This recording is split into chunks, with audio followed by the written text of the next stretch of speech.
সকাল সকাল এত বড় একটা সারপ্রাইজ পাবো ভাবতেই পারিনি। কি হয়েছে জানো? শোনো তাহলে।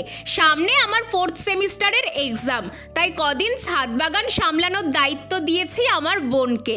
সকাল হতেই মহারানী গাছে জল দিতে চলে এসেছে। ও মা, জল দিতে এসে কি এক জিনিস দেখতে পেয়েছে যে জল বালতি সব ফেলে আমাকে ডেকে নিয়ে এলো। আর এসে এমন এক জিনিস দেখলাম যে নিজের চোখকেই বিশ্বাস করতে পারছি না, কারণ এই ফলের সিজন তো এখন প্রায় শেষ। গাছের একেবারে গোড়ার কাছে লাল টুকটুকে একটা ড্রাগন ফল ধরে আছে। ফলটা এতটাই লতা পাতার আড়ালে ছিল যে আমাদের কারো চোখে না পড়ায় ফলটা পেকে একেবারে ফেটে গেছে, আর সাথে পিঁপড়েও খেতে শুরু করেছে। ভাগ্যিস আজ বোন দেখতে পেয়েছিল ড্রাগন ফলটা, না হলে হয় পিঁপড়ে খেত, নয় গাছেই ফলটা নষ্ট হতো।